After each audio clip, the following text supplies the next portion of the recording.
I wasn't going to ask, but I met you at GITEX last year, and I looked you up on the internet.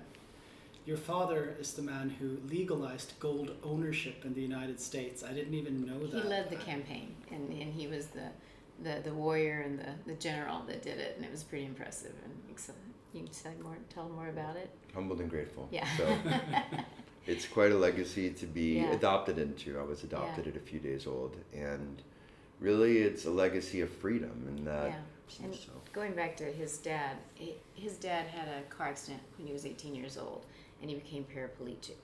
And it was in that year of recovery that he discovered how there was an executive order in the United States in 1933 by President Roosevelt during the Depression that confiscated all the individually owned gold bullion of U.S. citizens. And no one ever bothered to reverse that executive order. So by the time that Anthem's dad was in this year of recovery and he started researching this, he realized that, wait a minute, that's unconstitutional. We have a right to own gold. And he went on a campaign.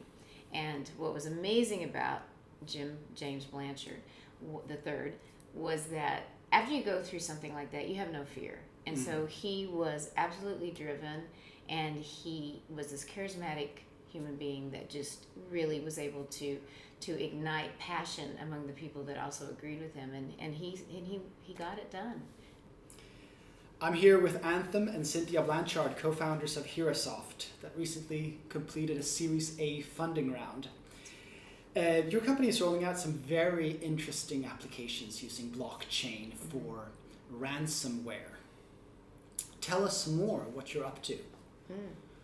Thank you. Well, thank you, Oscar, for having us here. And we are Hera. We help make enterprises and governments 100% uptime and ransomware proof with perfect data integrity. And we're really excited. We rely on technology that Bitcoin provided for us called public protocols, and they provide us with perfect record keeping, and we're really excited to bring this innovation to the world.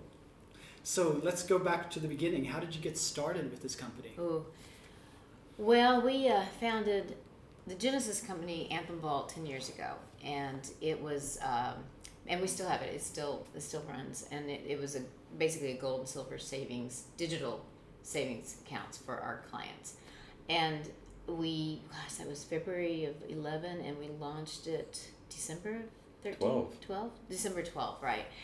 The whole time, though, that we were building this company, Anthem's vision was to create a gold-backed token or coin that could be peer-to-peer transmitted. So we kind of bring back the gold standard, but in a digital way.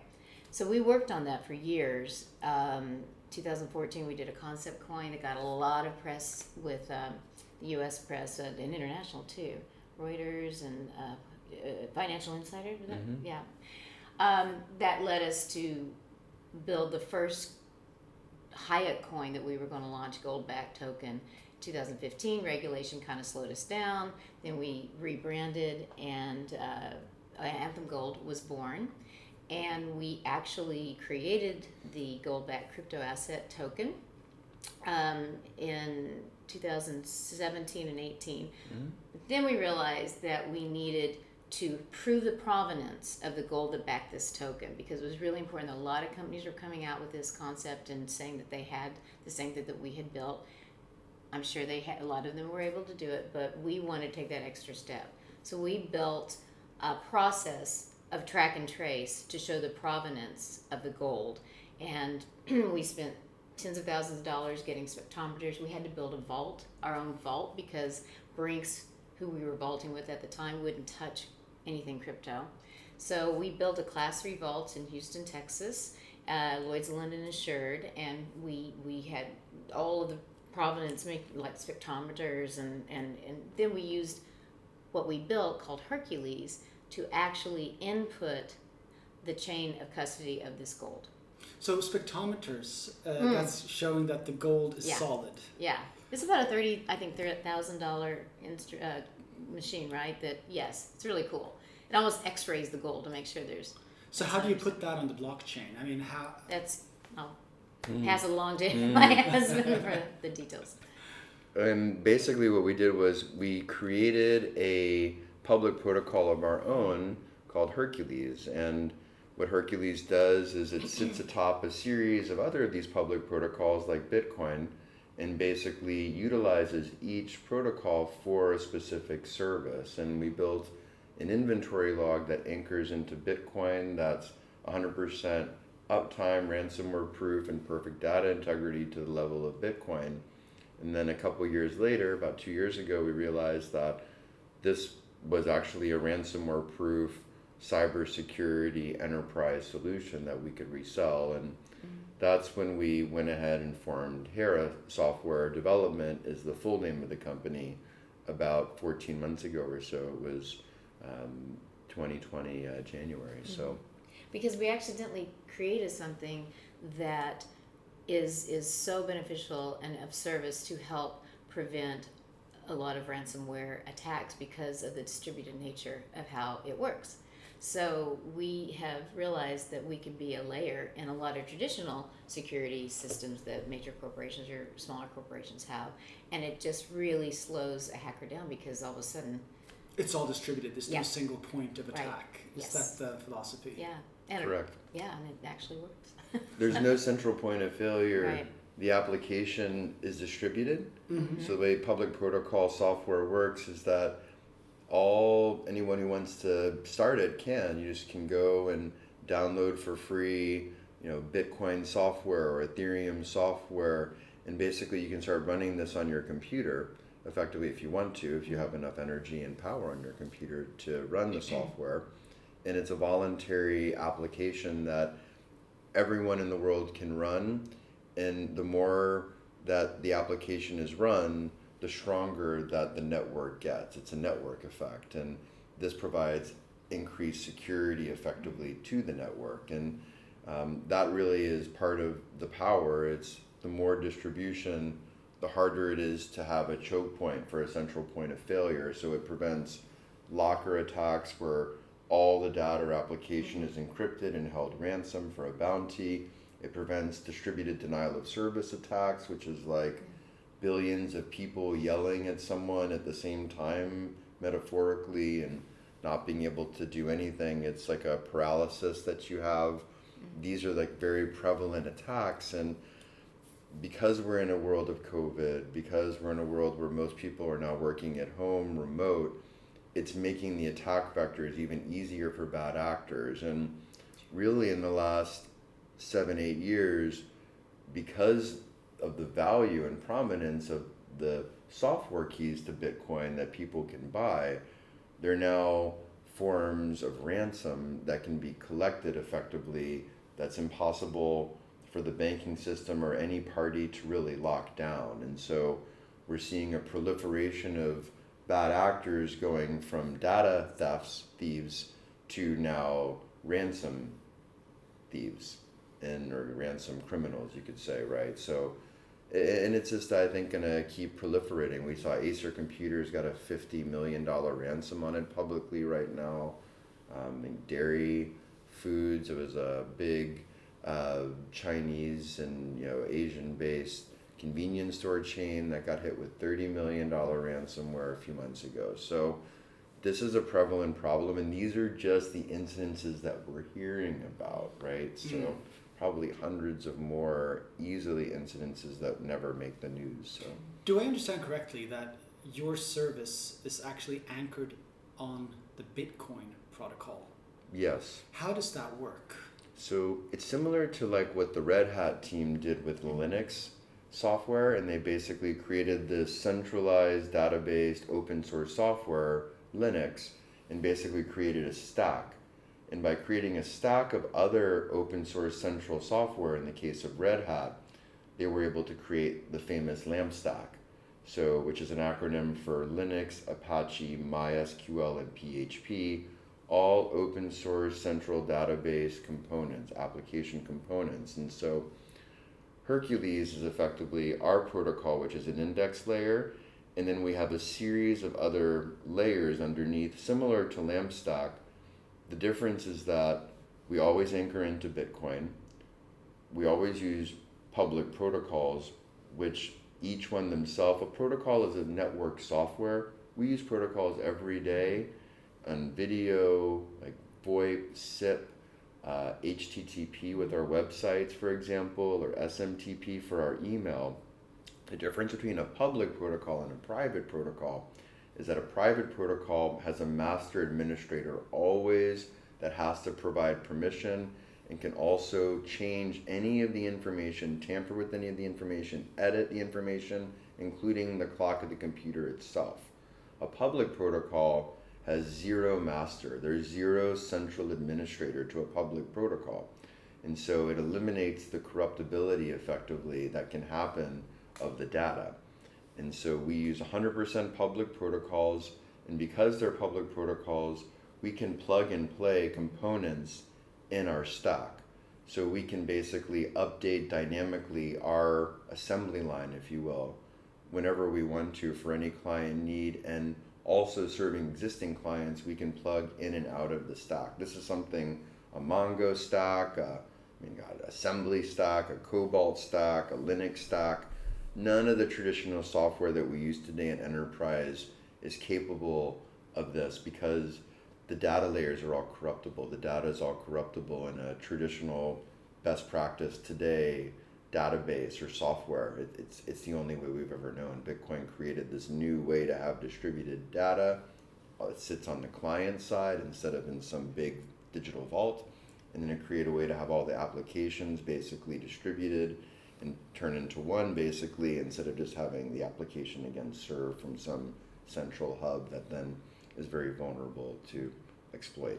So I understand you already have 2 clients. Mm-hmm.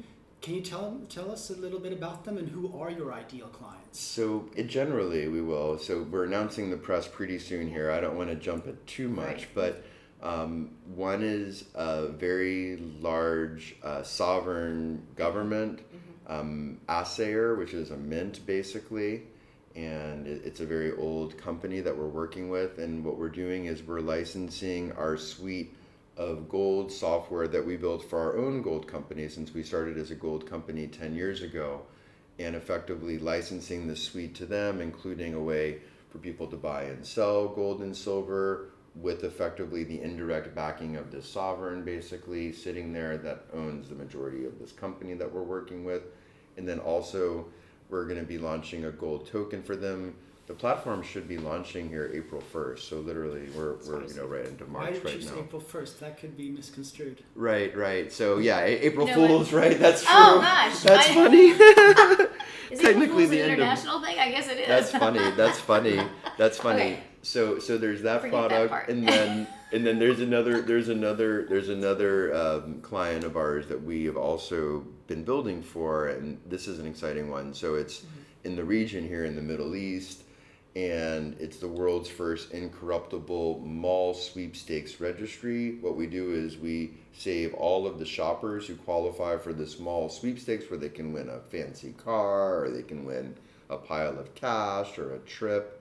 And what we do is we ensure that those client roles, that the timestamp associated with them always gets saved. And so it then makes for a very difficult situation for, let's say, an employee working at the mall that wants to try to put their friends in or family in to win the prizes, basically, to perform such actions, because all of those date times, if those actions do occur, will be impossible to tamper with after the fact. So any forensics that get done later, once the theft is discovered, will be able to see the trail, because the trail is impossible to defraud effectively.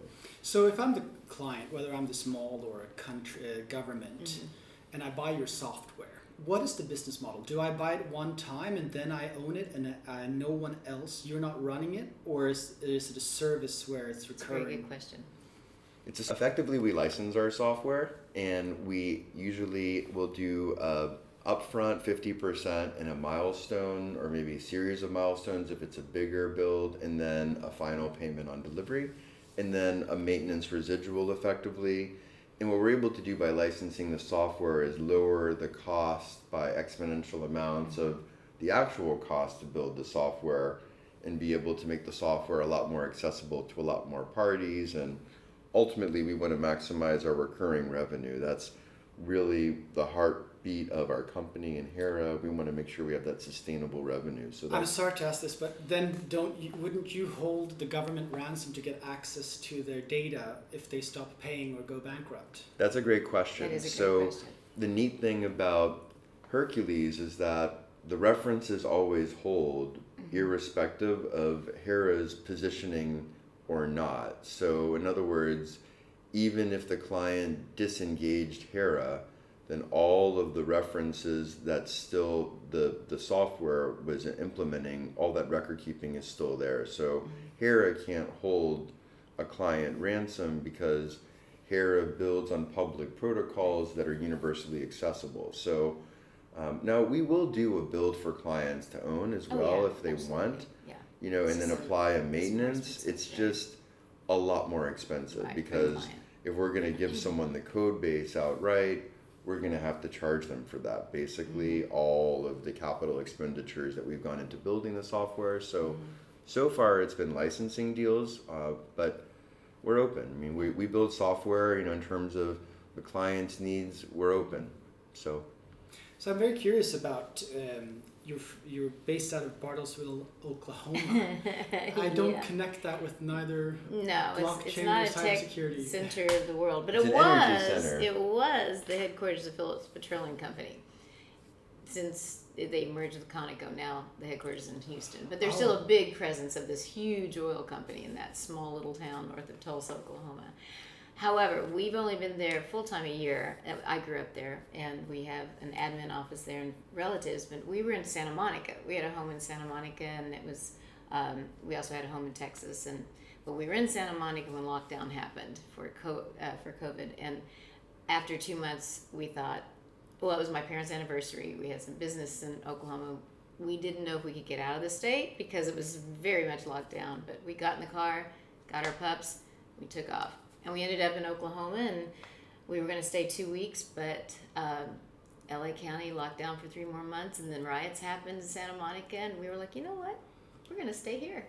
And it's been great. So we've been super happy, settled. You were telling me about a project in Costa Rica, Yes. including robotics.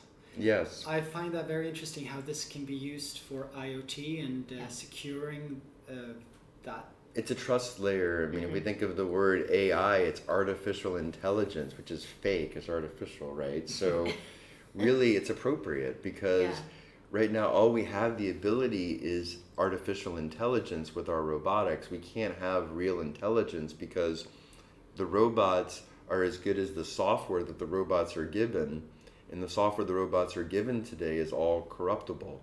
And so the Which robots is scary, themselves they could turn into Skynet. are very Terminator, limited for sure. Sorry. So it's wonderful, really, to think about, you know, what if we could transform the robots into robots we could trust, and robots that we could trust to interact with each other, even where our labors as human to do rote work of having to basically drive a robot somewhere, basically do the work on behalf of the robot. You know, what if we could eliminate that time necessity and we could just focus as humans on what we're actually good at, or better at, I would argue. Creativity, artistry, interpersonal communications, meditation, all these things that we are far superior than the machines that we've invented, tools that we've invented for ourselves. So, you know, we see adding trust layer of public protocols being essential to being able to truly power Internet of Things, to truly power AI, to truly power robotics. Right now, AI, robotics, IoT, they're all very limited. They're intranet, so like to one company or to one type of platform. And so the ability for, you know, a Philips television to talk with an Apple computer is impossible unless it's a very, very specific file type or a very, very, very secure connection. What if we could live in a world where every single device we were actually able to interoperate with, and we didn't even know the devices were just interoperating with each other? That is what trusted software will give us, and that is what Bitcoin ultimately created. And now there's thousands upon thousands of other these protocols that are vying for commercial viability. And ultimately, I think we're entering the age of commercializing public protocols, and that these protocols will become voluntary marketplaces, and that they're going to provide us with our enjoyment of our goods and services that I would argue right now is really lacking and further lacking in our legacy system, where we're locked down, we're having supply chain issues, we're having travel issues, right? I would argue that we're not as happy as we want to be right now, and we could be right now. And circling back, I didn't mean to interrupt you, I'm No, sorry. no. But that's the other aspect of robotics and AI. With the current ability for hacking, it is scary, because people that are getting into utilizing AI and robotics, what if it could be hacked? So we feel that by utilizing public protocols, that's going to eliminate a lot of those threats and a lot of that fear of Skynet or Terminator. But it's a solution that will give that sense of peace, so we can achieve what you so eloquently. So NFTs are all the rage now. I can see how what you're developing could be used for transactions of NFTs as well. It's exciting. NFTs, I think, represent the commercialization of public protocols. It's that, we're really, really good at art relative to a machine, and so it makes sense that our art needs to be preserved. And this is like the beauty of the human and the machine, I think, together in this kind of beautiful way, that we can preserve creations that we've made in an incorruptible way that's universally transferable. And I think what we're going to find is everything in our analog physical world will become series of NFTs, because there really to be Internet of Things, and there really to be automation and robotics, the intelligence, the robotic intelligence needs to be able to identify everything around it. So it needs to be able to have context of the series of how things are interrelational.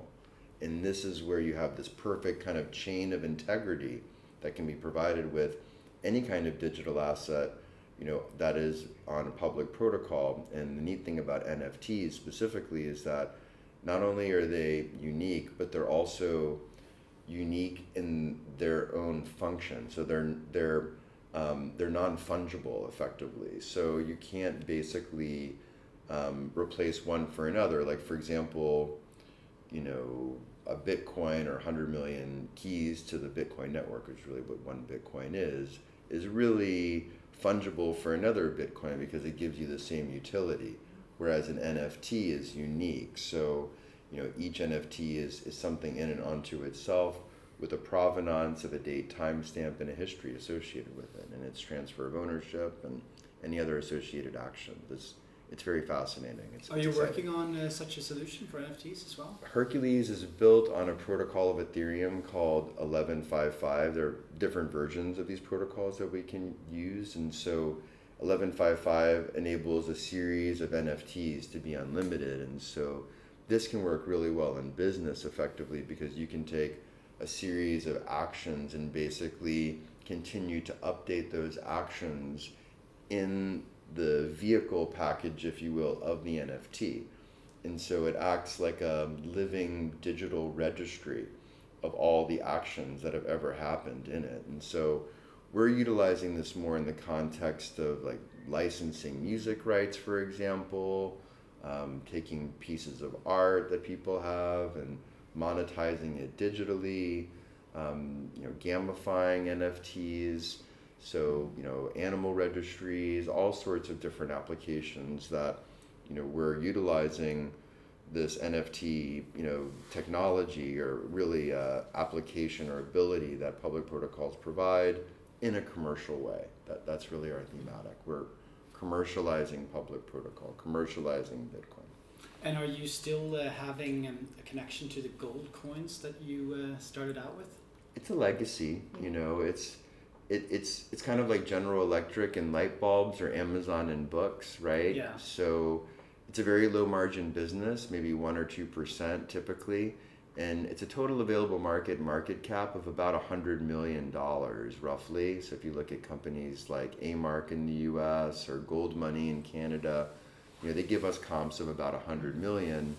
And we look at enterprise cloud, we're looking at Amazon or Microsoft, we're looking in the order of magnitude of trillions. So from a business opportunity standpoint, we're 100% focused on the enterprise software side. From a future standpoint, that said, we hold our legacy retail brands still. They still are kind of our origin story, right? Our identity. So Anthemvault, our savings platform, Amagi Metals, our dropship platform, Anthem Gold, which was our prototype effectively, if you will, but live, gold token in Texas. So we still maintain the bunker that we have holding the gold. Cool. You can see on anthemgold.com if you're curious. We have it live streamed there. And the inventory log that we utilize that is incorruptible into the level of Bitcoin, which is how... So what do you have planned next? Very good. In essence, we're really focusing on helping to provide total trust to ultra high net worth goods and services and ultra universally used goods and services. This is where there's the most wealth. Where there's the most wealth, there's the most theft. And so those are the areas that we're finding the most traction. Talking with governments, roughly 100 ranked to 50 ranked GDP out of about 200 countries in the world. And then also talking with enterprise software companies as sales partners a lot. Again, kind of like second quartile, I would say, 50 to 25% in their industry sector. And we're finding a lot of traction there. So more of that, go where you're loved. And a lot of this is coming to us, which is really amazing. And Anthem started coming to Dubai last October, and this is his 5th trip in 6 months, and I've started coming too. And so we realized that, we do have something that is very much of service to not only industry and not only governments, but to the world in general. And so, our mission statement remains the same. You have a recent collaboration with Casper. Yes, that's very excited exciting. about Casper. Casper Labs is the most oversubscribed software key to be on CoinList, which is run by Naval Ratnakar, who's about the most famous, I think, AngelList group on the planet. AngelList there, AngelList is his group, and CoinList is an extension. So this is only the 14th coin, I think, or key really to be offered on their platform. They're oversubscribed more than anyone ever on their platform, and they're basically a processing layer. They're basically conceptually similar to Ethereum, which is basically like a way to have like a CPU processor in a distributed way, effectively. So I like to call it Ethereum the world's strongest processor. Casper is basically taking Ethereum and making it faster, basically, and cheaper to run. So we're one of Casper's build partners. We're leveraging our 8 years of expertise building in public protocol software, and a lot of that with Ethereum as our processor for a Hercules stack, and basically looking in certain use cases to substitute out the Ethereum CPU processing layer in the Hercules stack for the Casper processing layer. So it's really, really exciting. Casper is set to go live any day now. So it's been maybe April 1st. Very yeah.